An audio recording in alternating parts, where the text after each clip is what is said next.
Este tiempo de conversación ahí, ¿sí? Con nuestro querido Doc, nuestro hermano Hernán Zárate, médico internista, y hoy día el tema de conversación va a ser muy, muy interesante, pero también vamos a tomar unos minutitos porque nos quedaron algunas dudas por allí de la conversación anterior. Así que, ¿cómo estás, doctor, hermano Hernán? Buen día, bienvenido. Aquí estamos junto al pastor Boris. Hola, buenos días, hermana María Soledad, amiga, buenos días, Pastor Boris, buenos días a todos los hermanos que escuchan en la audiencia. Dios gracias. Muy bien. Eso. Amén, qué bueno, doctor, que siempre es grato poder conversar con usted y aclarar ciertas dudas que tenemos en varios temas de salud. Y quedaron algunas preguntas, hermana María Soledad. Sí, sí, y como yo sé que están los hermanos ahí muy atentos, sin duda no las alcancé a tomar todas, Doc, pero una tiene que ver, y yo creo que vale la pena también porque el tema de hoy va a ser diabetes. Entonces la pregunta, hubo varias que se repitieron con respecto a que si existía una persona que sufría de hipertensión, estaba diagnosticada hipertensa, si corría algún riesgo con respecto a la vacuna. Esa fue una pregunta que se reiteró bastante, ¿ah? Ok. Ah, a Dios gracias, no, por los factores de riesgo característicos que conocemos, que son la hipertensión arterial, la diabetes mellitus, el problema de colesterol alto que Ujú. llamamos dislipidemia, fenómenos respiratorios, incluso de pacientes asmáticos, pacientes con EPOC, enfermedad pulmonar obstructiva crónica, pacientes con obesidad, son todos factores de riesgo, tabaquismo. Ninguno tiene contraindicación para las vacunas, es al revés. O sea, ojalá, bueno, la idea es que nos vacunemos todos, pero sobre todo empezando por los pacientes que tienen lo que nosotros llamamos comorbilidades, alguna Sí, de esas enfermedades. Así que contraindicación no no existe. existe. Ujú. Preguntaba también una hermana que está con teletrabajo, dice que está lamentablemente llevando un tiempo con mucho sedentarismo y que si corre algún riesgo de ejercitarse con ejercicios de cardio en máquinas, ya que debe tener en la casita seguramente. ¿Mm? Ya, ese es uno de mis temas preferidos y que trato de motivar a mis pacientes en general a nivel de o de charlas o presencialmente con cada paciente en forma individual. Por favor, hacer ejercicio, por favor, actividad física aeróbica. Y cuando me refiero a aeróbica, es desde caminar, bailar, trotar, nadar, todo ese tipo de actividad física. No se requiere romper récords, comiencen de a poco. Mm, La idea es alcanzar en forma tranquila una meta de a lo menos media hora diaria, pero si empiezan con menor cantidad de tiempo, en un ritmo muy suave, y son al principio 10 minutos en la mañana, 10 en la tarde o 10 al día, pero en forma constante. Eso es lo que yo estoy solicitando, así que riesgo no. Por favor, desempolvemos, pero no solamente las máquinas, ya sean bicicleta estática o trotadora, sino que desempolvemos nuestras articulaciones para movernos. Así que suavemente, insisto, los primeros meses suave, no se necesita algo brusco para no lesionarnos, pero sería muy bueno que mm. nos activáramos físicamente. Muy bien, pues ahí nos vamos a dar cuenta cómo empiezan a sonar algunos huesitos. Sí, claro, Sí, pues, que ni sabíamos que los teníamos, claro. casi. Sí, vamos de un extremo a otro, doctor, porque por una parte hay mucho sedentarismo en la población, en nosotros, digamos, Sí. pero y de repente como que nos activamos, como que nos animamos y como que vamos con todo. Y vienen de repente lesiones, Mm. vienen, es decir, como que vamos de un extremo al otro y la recomendación en la que usted está dando que vayamos piano a piano. Piano a piano. Recuerden, creo que lo mencioné la vez pasada, pero la última encuesta nacional de salud publicada en el 2017 mostraba un sedentarismo a nivel nacional de alrededor del 90-92%. Entonces, sedentarismo significa no hacer actividad física extra la vida normal. Eso es Mm. sedentarismo. Hay personas que me dicen, no, pero yo no soy sedentario si yo camino todo el día en mi trabajo. pero esa es su base, ese es su basal. Entonces, tenemos que movernos extra la vida normal. Y eso, y no nos dice a qué velocidad ni nada por el estilo, nos Mm, dice constante y ojalá lleguemos a una meta de a lo menos media hora diaria. Media hora diaria significa 3 horas y media a la semana haciendo actividad física. Así que eso es muy notable y eso si es constante, van a mejorar muchos parámetros de peso, de la presión arterial, regula glicemia, regula colesterol, así que tiene muchos beneficios. Y todos los hermanos que ocasionalmente hacen ejercicio saben que después de terminado de hacerlo, aunque están cansados y viene la duchita, dicen, uff, qué bien me siento, eh, no solamente psicológicamente, sino que físicamente. Y dicen, ok, mañana voy, pero para empezar, cuesta. sí, va.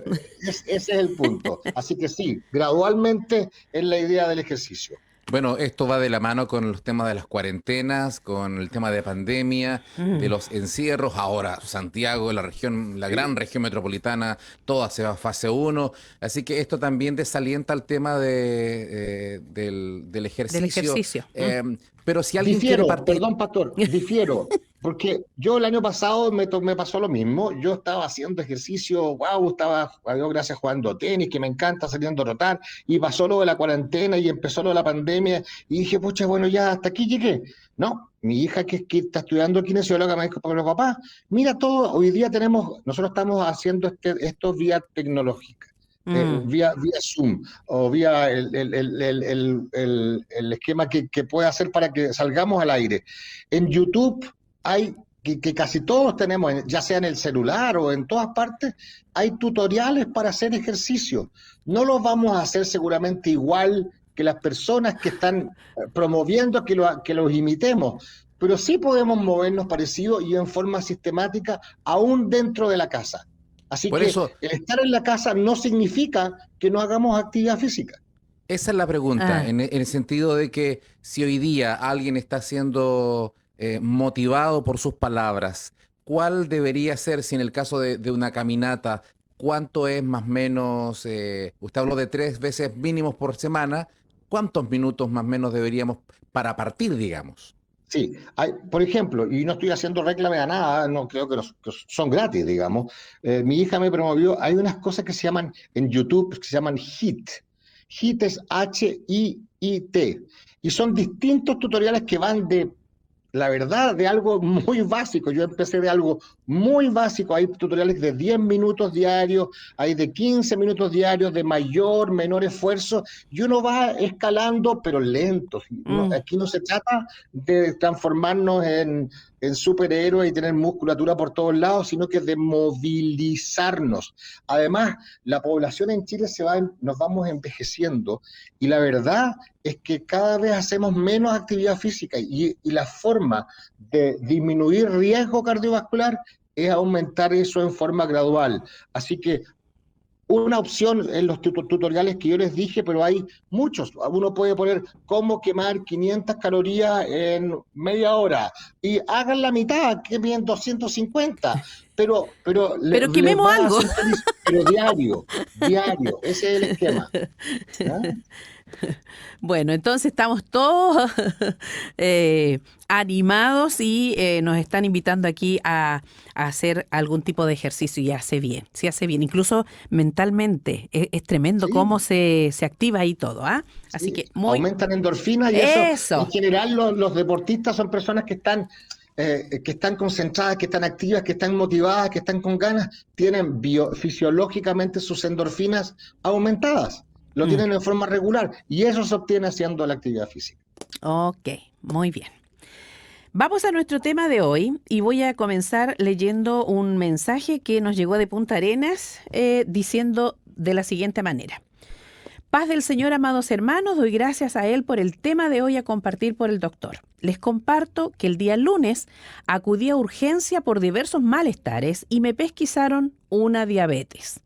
Mi azúcar en 336.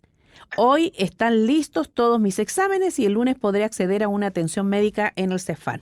Así que todo lo que el doctor comparta me será de gran ayuda. El Señor conoce la necesidad de cada uno, así que gracias por ser sus instrumentos de bendición desde Punta Arena, nuestra hermana Ceci. Ceci, gracias por tu testimonio. La verdad es que, y quería hacer una introducción al tema de la Ujú. diabetes. La diabetes, cuando yo estudié medicina, me la enseñaban unos especialistas que se llaman endocrinólogos, porque se suponía que la diabetes era básicamente una enfermedad del páncreas, que dejaba de secretar insulina, entonces nuestros niveles de azúcar, que la llamamos glucosa o glicemia, que es el azúcar en la sangre, aumentaban. Y como aumentaban los niveles de azúcar en la sangre y no entraban a la célula, formaban una enfermedad llamada diabetes. Pero hoy día la verdad es que pensamos a nivel de medicina de que la diabetes es una enfermedad multisistémica. La enseñan los endocrinólogos porque es verdad, es una enfermedad del páncreas, pero es una enfermedad muscular, es una enfermedad hepática, es una enfermedad cardiovascular, es una enfermedad renal, es una enfermedad multifactorial. Los pacientes diabéticos en general, y ya vamos a definir diabetes, Ujú. las complicaciones de ellos son cardiovasculares y renales. Los pacientes diabéticos no fallecen de la diabetes propiamente tal, fallecen de las complicaciones cardiovasculares, infarto al miocardio, accidente cerebrovascular, y si no fallecen de eso, llegan a diálisis por caer en insuficiencia renal crónica. Esas son las complicaciones finales de los pacientes diabéticos. Pero, bueno, diabetes se define como niveles en la sangre del azúcar en ayunas sobre 126 miligramos por decilitros. Eso se obtiene con un examen de sangre común y corriente en ayunas. Lo normal es bajo 100 miligramos por decilitros, pero diabetes es sobre 126 en ayunas. Pero también se puede definir cuando el examen, a uno le dan, va a hacerse el examen de sangre y después le dan un suero glucosado que es como una Fanta Mm, recargada. súper dulce. Nos dan 75 gramos de glucosa de esa forma y 2 horas después, estando sentados, los miden de nuevo. Eso se llama glicemia postcarga.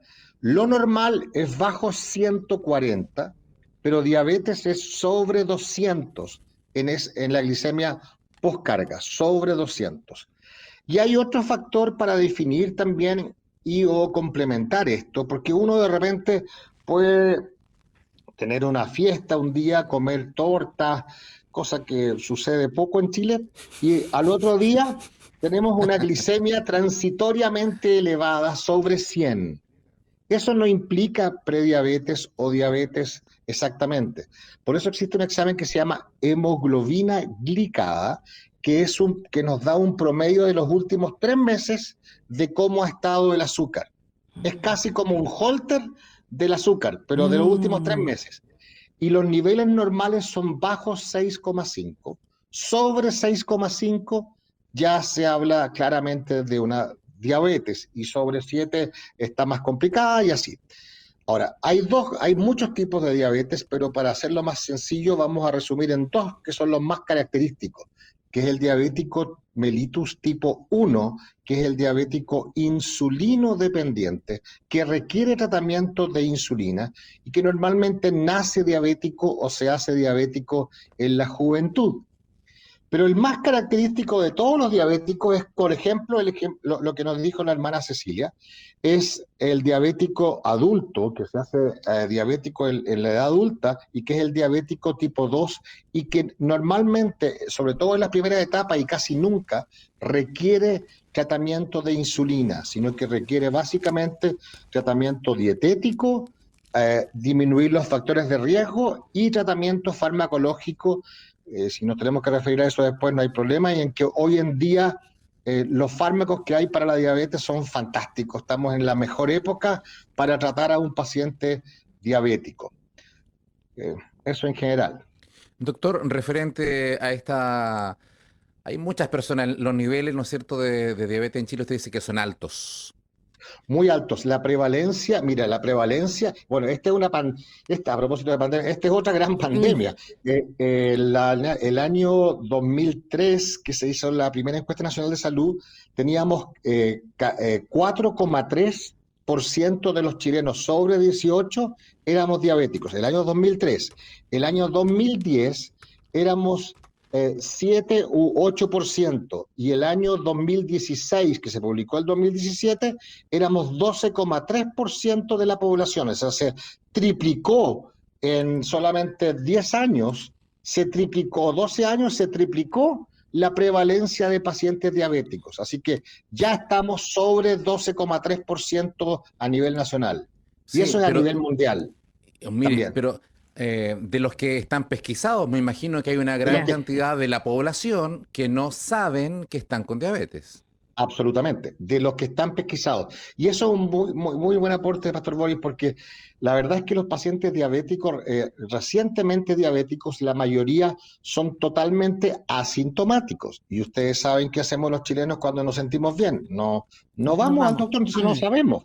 En general, los típicos signos de una descompensación del paciente diabético son polidipsia, que quiere decir mucha sed; poliuria, que va frecuentemente al baño a orinar; polifagia, porque tiene mucho apetito, pero baja de peso rápidamente. De repente te encuentras con alguien que, no sé, en un mes bajó noticia porque hay uno ahí le pregunta, ¿y estás con mucha sed? Ah, sí, ¿cómo sabes? ¿O está orinando mucho? Ah, sí. Es que está diabético descompensado, y eso hay que tratarlo rápidamente, con niveles parecidos a lo que dijo la hermana Cecilia, sobre 300. 300. Pero en una primera etapa, y que dura bastante, no hay síntomas. Ujú.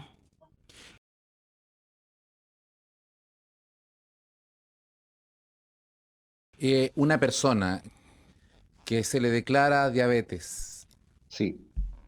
¿con los tratamientos deja de ser diabetes o va a permanecer con esa enfermedad de manera crónica? Buena pregunta. La respuesta es no, pero voy a explicar.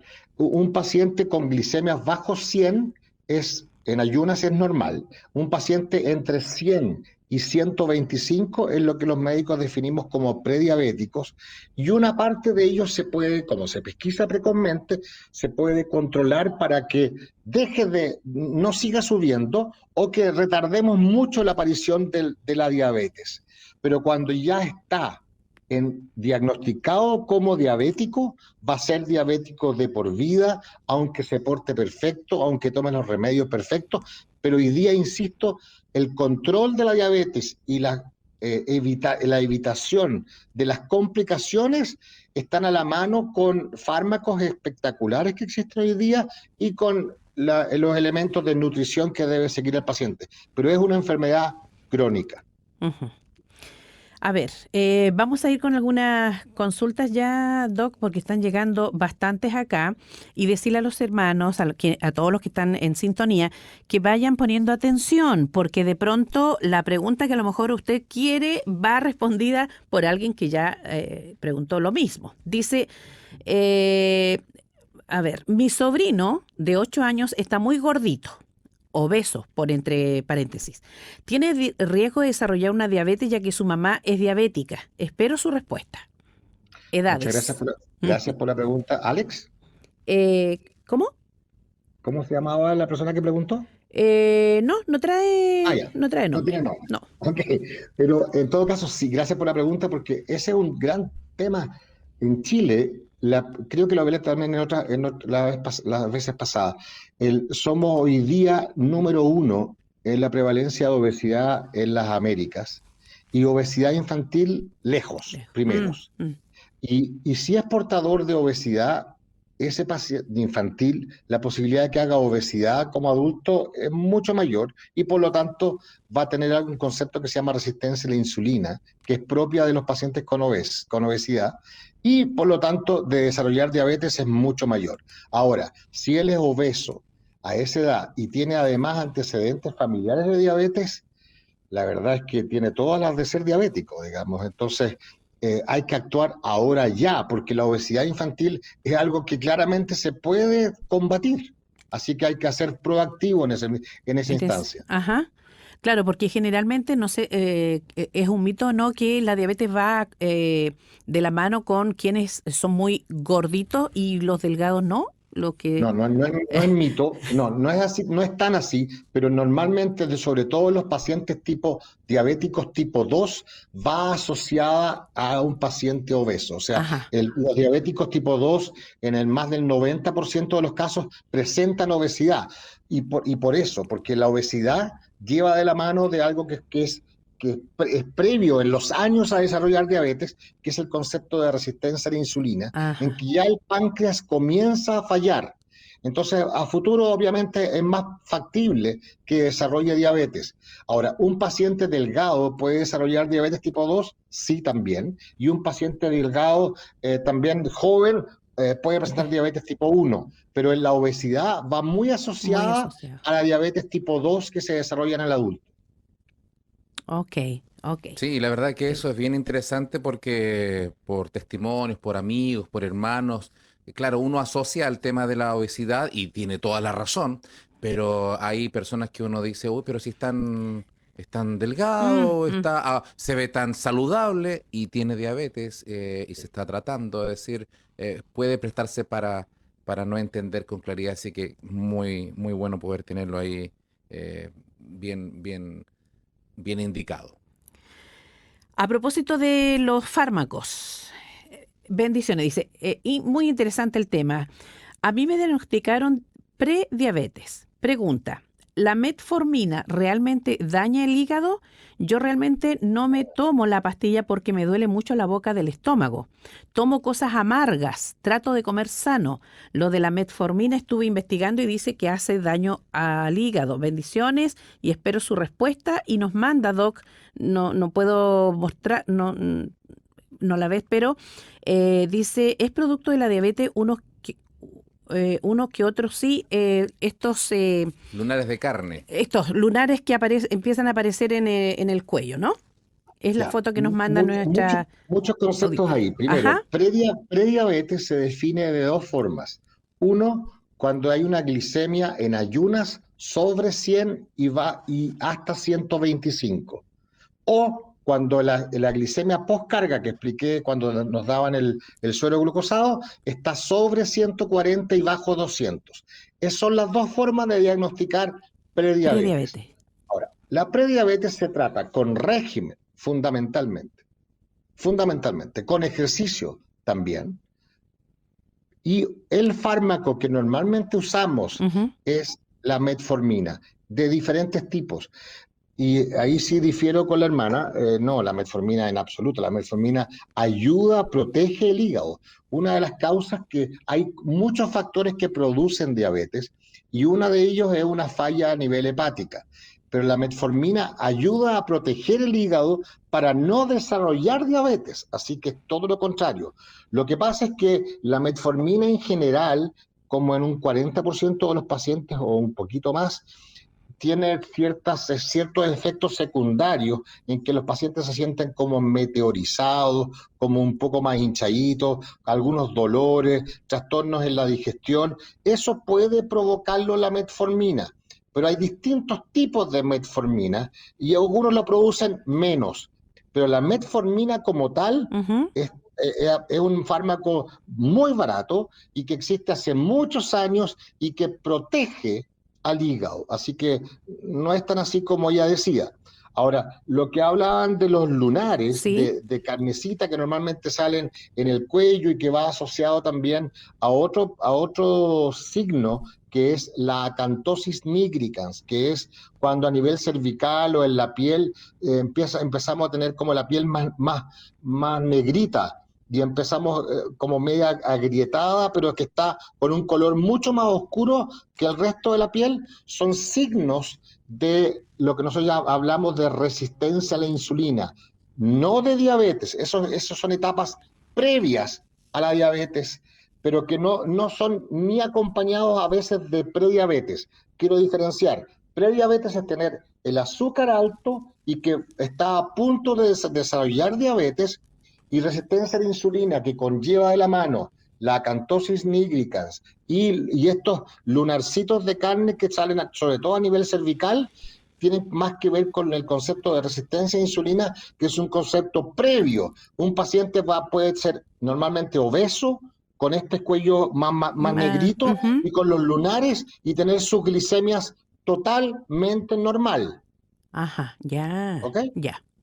Pero ya el Pe- páncreas empezó a fallar, por lo tanto está en una etapa en que sí debemos actuar en forma proactiva para que no desarrolle las otras etapas. ya, ya, ya, ya, ya. Ok. ¿Mm? Y siempre creo que, no sé si anteriormente se ha dicho, pero siempre en cuanto a los fármacos tienen que ser recetados. Eso es muy importante Absolutamente. porque en YouTube Sí, sí, sí. ahora y en Internet aparece de todo y a veces Por sí. favor. Y la metformina, Mm, hay muchos tipos, hay metformina de distinto miligramaje, hay eso. metforminas de acción prolongada, y cada tipo de patología, resistencia a insulina o prediabetes o diabetes, si es que vamos a usar metformina, requiere distintas formas de usarlo. Así que, por favor, sí, la automedicación, Mm, en todo sentido, los médicos estamos muy en contra. muy bien. A ver, Lorenita de Pudahuel dice, hace un Lindo mes, nombre. sí, ya lo creo. Empecé con mucha sed, lo cual no me dejaba dormir. Se levantaba muchas veces, dice, a tomar agua y hace una semana me empecé a sentir con mareos, desvanecimiento algunos días y otros no. Pero este lunes me sentí muy mal y me tomé el azúcar y tenía 507. Me llevaron a la urgencia y en el examen de sangre llegué a 596. Wow. Me trataron de bajar con suero y al final con suero e insulina, pero igual estaba alta, 225. Estoy muy asustada y no puedo medicarme sin los resultados de los exámenes que me hice el miércoles. Estoy comiendo más verdura y nada de carbohidrato hasta tener los resultados. Aún están altos, 355, a veces baja a 225 sin comer casi nada, inclusive en Sí. ayunas, 224. Dios nos ayude por medio del doctor, dice. Sí, Oh, bueno, eso es algo bastante crítico, pero que es mucho más común de lo que uno espera.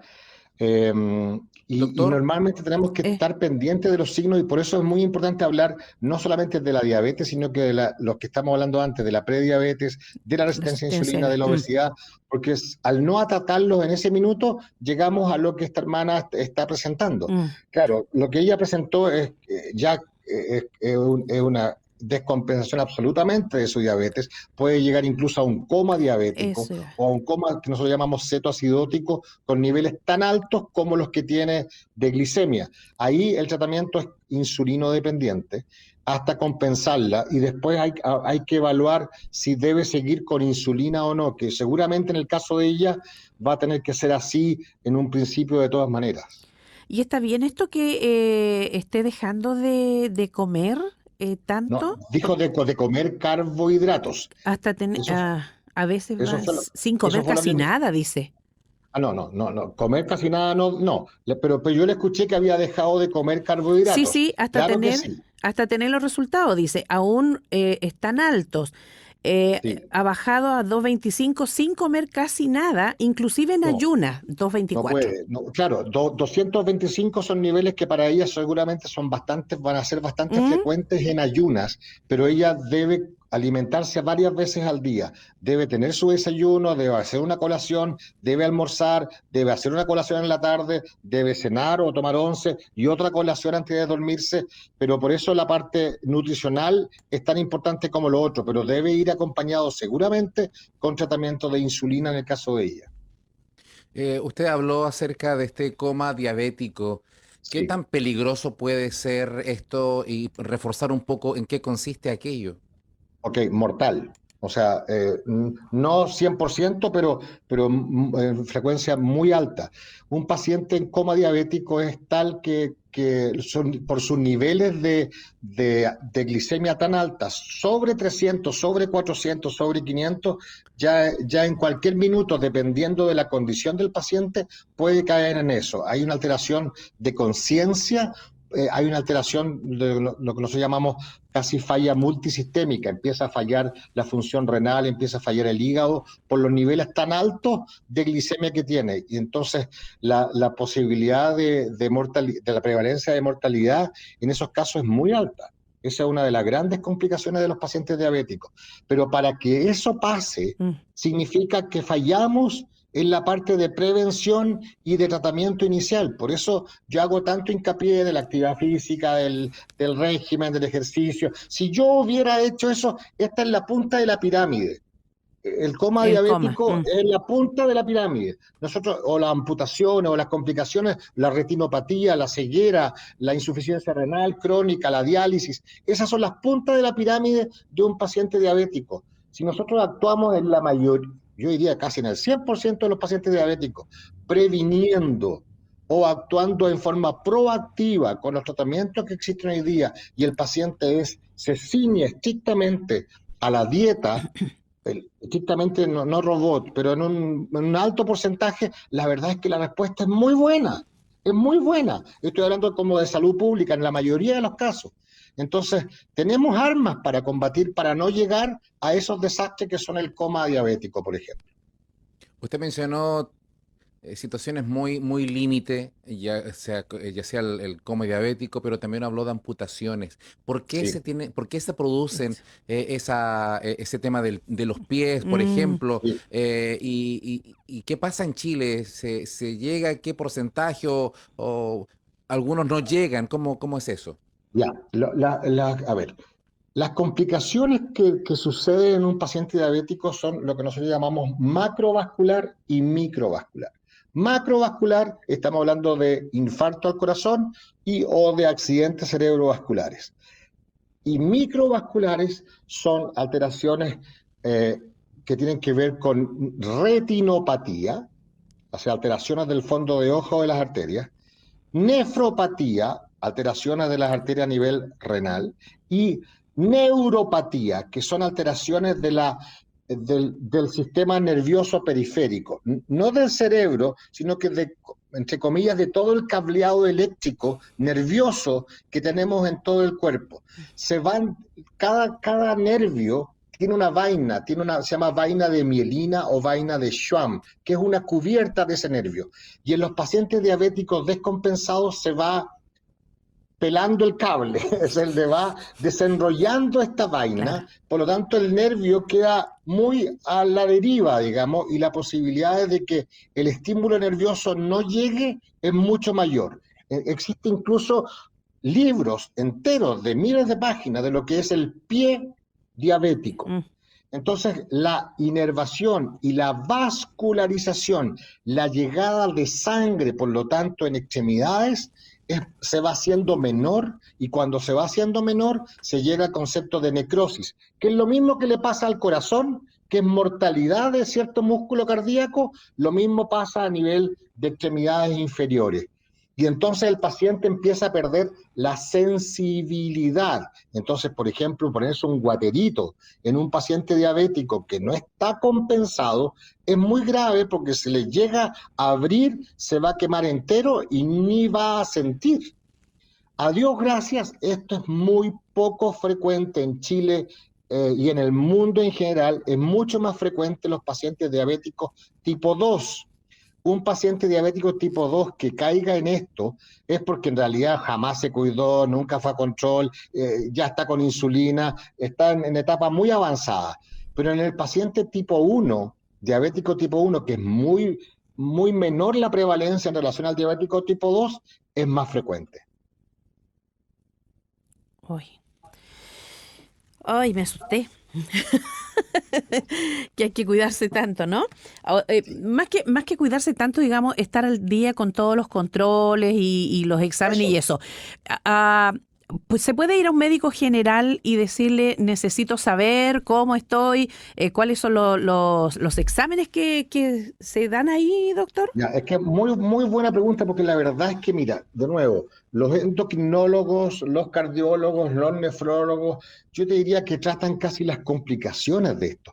Todo médico recién egresado, no importa que esté haciendo una beca de perfeccionamiento, no importa que esté en el consultorio, no importa que esté en la última clínica más Mm, nombrada que hay, todos los médicos estamos preparados para el diagnóstico de una diabetes mellitus, para pedir los exámenes solicitados, que son muy baratos, o sea, son absolutamente, están a la mano, a digamos. disposición, a la Mm, mano de todos los pacientes. Entonces, y por eso la prevención, el ir aunque nos sintamos bien para prevenir. Encontraron que estaba alto, wow, cambiémoslo, dejemos de estar así.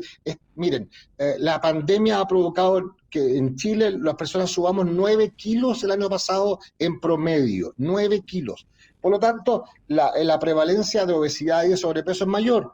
Bueno, vamos a consultar. Lo vemos todos los días en la consulta. Ay, doctor, vengo porque la verdad es que mi examen salió malo porque la verdad es que subí de peso. Ok, pero vayamos a Claro. consultar.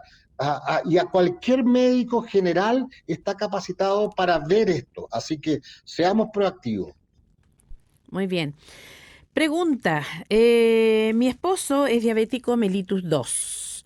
¿Se puede cambiar la insulina por pastillas, por remedios u otros medicamentos? Gracias y muchas bendiciones.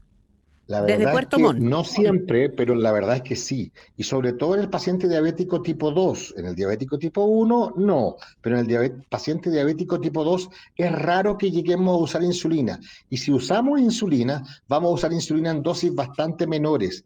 Y hoy día existen fármacos, hoy día hace 5, 6, 7 años, que a los que podemos ir cambiando su insulina por fármacos orales o otro tipo de fármacos, incluso también inyectables, pero que no son insulina y no producen los peros de la insulina. ¿Cuáles son los peros de la insulina?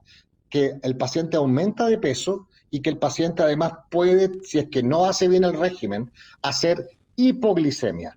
Es tan importante para el paciente diabético no tener exceso de glicemia, que no le suba mucho, pero también es muy importante para él que no le baje mucho. Un paciente diabético que hace hipoglicemia, que le baja mucho el azúcar, puede tener complicaciones muy serias como arritmias y paros cardíacos secundarias a hipoglicemia.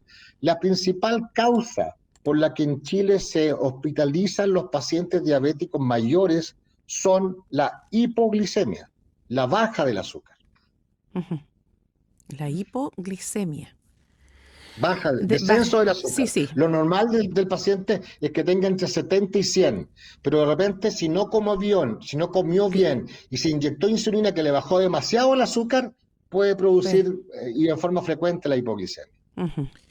Doctor, el consumo de azúcar es grande, el consumo de azúcar Pastor, ¿nos escucha? ¿No se escucha? ahora Pastor sí, Boris, no me escucha. A ver. ¿tú lo escuchas, Sole? Sí, yo lo escucho a él. Yo no lo escucho en absoluto. Eh, No, no me siento escuchado, doctor. Voy a tener que ir a ver.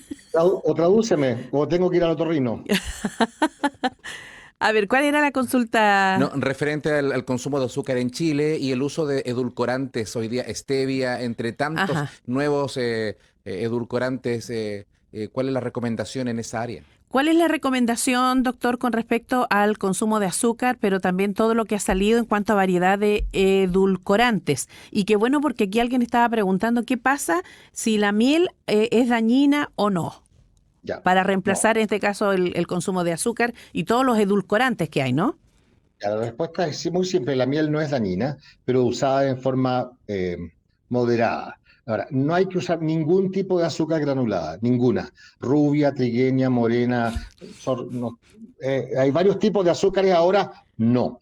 Los edulcorantes, la verdad es que no hay tanta diferencia. Si vamos en la historia de los pacientes diabéticos a nivel mundial, usan todo tipo de edulcorantes y la verdad es que no es que sea uno mejor que otro. Hay Mm, algunos más fisiológicos, por ejemplo, la sucralosa, la stevia, pero la verdad es que usando los edulcorantes que quieran, en la dosis que requieran, porque recuerden que algunos me dicen, no, pero es que mi señora que es diabética usa 10 gotitas de sucralosa. Puede usar 10, 6, eso es para dar el gusto. No tiene glucosa. Lo importante es que los pacientes diabéticos no ingieran glucosa. Por lo tanto, fructosa, sucralosa o cualquier edulcorante, no va a haber problema. ok, usándolo como conviene. Pastor, a ver si hablas ahora y te puedo escuchar. ¿Me escucha, doctor? Ahora un poco mejor, sí, pastor. Ya. Póngase más cerquita el micrófono, pues, pastor. Sí, Se estaba alejando un Es que poco. me dijeron que me tenía que alejar del micrófono Unos cuantos años. claro, un par de kilómetros, Un pero par. bueno. A ver, hoy fui a pedirle hora para exámenes. ¿Por qué dice? Ah, si al tener diabetes puede uno sentir mucha picazón en el cuerpo y la piel puede ponerse sensible a no sentir el calor, por ejemplo. Dice, ruego por favor y con mayúscula, su ayuda. A mi Sí, papá le está sucediendo eso, dice Claudita. sí, Eh, no, no es siempre, es poco frecuente, pero sí, se llama prurito prurito. al picazón. Puede ser un signo característico, pero es raro que exista solo. Ese prurito, si está, debe ir acompañado de otra signología o de otra sintomatología del paciente para que sea solamente esa la causa o esa la forma de presentar la diabetes. Eso es poco frecuente. Ujú. Bueno, decirle a nuestros hermanos, algunos se han integrado a lo mejor un poquito más tarde a la conversación, decirles que lo que está hablando el doctor hoy día es concerniente a la diabetes, decirles que esto queda completamente grabado todo, así es que después pueden volver a oír porque hay algunas preguntas que se están reiterando, ¿ya? A ver, Referente a la alimentación, se habló del azúcar, de la glucosa, pero hay alimentos que no necesariamente son azúcar, pero que se transforman en glucosa. Referente a aquello, Está la hablando el pastor correcta Boris, pero no lo alimentación. escucho. no te escucha, pastor. Qué pena. ¿Qué pasará? ¿Por qué no logra escuchar? A ti te escucho bien, Sole, pero al pastor no le ¿Sí? escucho nada. ¿Será algún síntoma? Y no estoy discriminando. ¿Será algún síntoma? Dice. Me estoy preocupando Se ya. está preocupando. Ahí volvió un poco. Ahí volvió un poco, dice. Doctor, ¿me escucha? Ahora sí. Sí, referente al tema hablamos o usted compartió acerca del azúcar, la glucosa, referente a los alimentos que no son azúcar, pero que se transforman en glucosa. Usted habló Sí. acerca, días atrás, acerca de la AFP, que estamos comiendo regularmente, ¿no? Arroz, fideo y papa. No Eh, más AFP. no más. Claro, el tema de la alimentación que se transforma en azúcar, ¿qué tan peligroso es? Sí. Bueno, yo a lo mejor no hice tanto hincapié, pero la base, el radier del tratamiento de los pacientes diabéticos es la alimentación. O sea, lo ideal también es que no sea porque realmente los médicos, no sé si porque no tenemos tiempo o porque, no sé, estamos ejerciendo la medicina de una forma a lo mejor distinta de lo que se ejercía antes. No hincamos tanto el dedo y le decimos haga régimen. No decimos mucho más o entregamos una hoja que tiene algún tipo de especificaciones. Es muy importante que el paciente diabético vaya a la nutricionista o al nutricionista, no al nutriólogo, que es el médico encargado de nutrición, sino que a la nutricionista o al nutricionista, porque hay muchos tipos de alimentos distintos que tienen muy alto índice glicémico, o sea, muy alto índice de azúcares.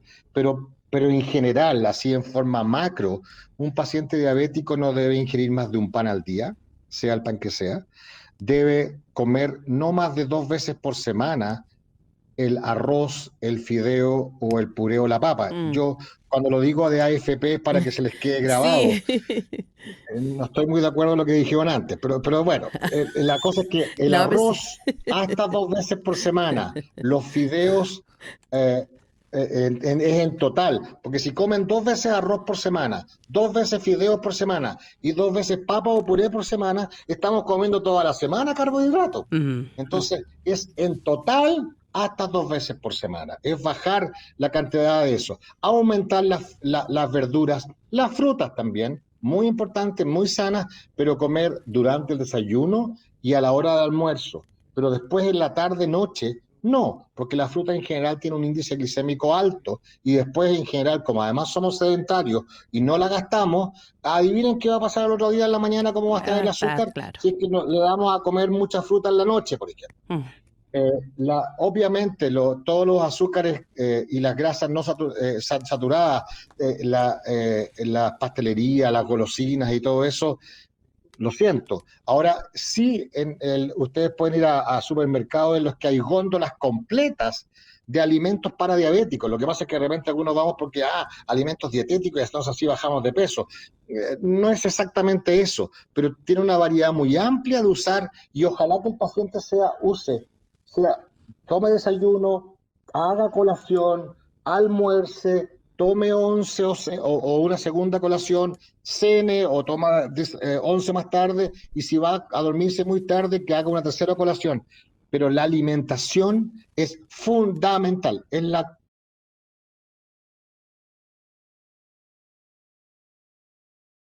piedra.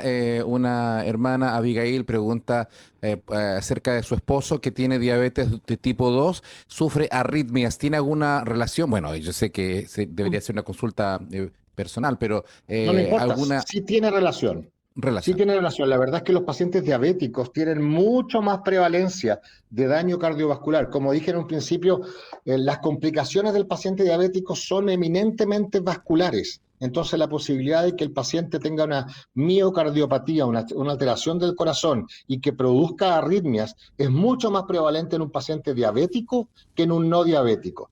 Por eso el tratamiento debe ser integral, debe ser no solamente de bajar el azúcar. Hoy día hay fármacos para la diabetes que disminuyen el riesgo cardiovascular, que no es la metformina, son otro tipo de fármacos. Entonces, hacerse asesorar y tratarse en forma proactiva, no para solamente tener controlada la diabetes, sino que para evitar las complicaciones de los diabéticos. Ahora, antes, cuando hablé de la hipertensión, yo decía que es muy raro encontrar un paciente hipertenso puro, Mm, que no mm. tenga sobrepeso, que no tenga tabaquismo, que no tenga colesterol alto, que no tenga diabetes. Y acá es lo mismo. Casi no existe el paciente diabético puro, va acompañado de otras complicaciones por lo mismo, porque es una enfermedad también endotelial, es una enfermedad vascular, así que se correlaciona con las otras comorbilidades. Muy bien. A ver, bueno, está muchas consultas, Doc. Desde Puerto Montt hay un hermano, dice que le dijeron, ¿verdad? Ya le diagnosticaron diabetes y presión alta. Ujú. Me dieron remedios de por vida, dice. Eh, Claro. ¿Es cierto que la diabetes y presión nunca se sanan hasta morirse? Me está haciendo muy mal la metformina. La respuesta Eh, creo que lo dije antes, pero son enfermedades crónicas, son de por vida. Pero existen fármacos hoy día que pueden controlarlas. Así que, sí, lo siento, son enfermedades crónicas y mm, son de por vida, y la metformina es una de las opciones del tratamiento de la diabetes. Pero como he dicho, existen varias otras fármacos, herramientas farmacológicas para usar para controlar la diabetes y evitar las complicaciones. Y la metformina no es una de ellas.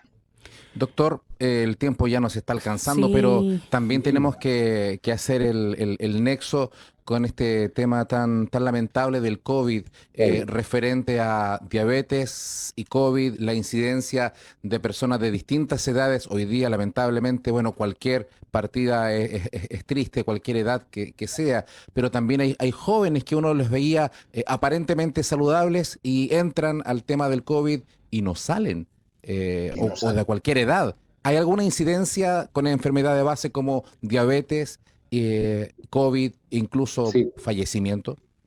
sí, la tasa, por eso es que el año pasado, cuando comenzamos a conocer de esta enfermedad, se hablaba mucho de la tasa, porque la prevalencia obviamente de la diabetes tipo 2 y de la hipertensión y de las otras enfermedades crónicas son con una tasa mayor en los pacientes adultos. Por eso se hablaba de que esta era una enfermedad en que había que cuidar más a los adultos, porque la prevalencia de estas enfermedades se da más en estas personas y por lo tanto la posibilidad de que si se hospitalizaban estas personas por COVID, la tasa de prevalencia de letalidad era mayor. Sí existe una correlación de mayor letalidad en un paciente diabético que adquiera COVID, o de hospitalización o de intubación. Es un factor de riesgo claramente establecido, tal como es la hipertensión arterial, tal como es la obesidad, tal como son las enfermedades pulmonarias obstructivas crónicas, tal como es el tabaquismo, tal como es el sedentarismo. Así es. Bueno, eh, a cuidarse lo más que se pueda. Se ha insistido, nos han enviado lo de hoy y es tremendamente lamentable lo que está ocurriendo. Se reportan nuevos casos, 7.972 y fallecidos también, 133. Y nos dicen acá que enfermedades como la diabetes e hipertensión son enfermedades que se pueden tratar por el GES, y esto Sí, tiene que claro. ver con los medicamentos, ¿verdad? Que a veces Sí, son... pero quiero hacer una última capítulo. Ojo Sí, con esto, porque la verdad es que estamos pasando por un periodo muy complejo y el tema está en que las clínicas, los hospitales y las clínicas ya están en el 100%. sí. Están incluso cerrando servicios de urgencia porque ya no caben más y eso que han cuadruplicado la cantidad de camas para disponer para la llegada de pacientes. Entonces, seamos responsables, cuidémonos, quedémonos en casa, salgamos solamente por motivos de fuerza mayor. Mm, El Señor está en control, pero nosotros debemos ser responsables con esto. así es, así es. Bueno, una vez más, gracias, querido doctor Hernán Zárate. Saludos para toda la familia. Gracias por estar con nosotros una vez más aquí en Armonía. Un Muchas placer y un gracias, honor doctor. y un gusto de verlos a todos. Gracias, chao. Chao.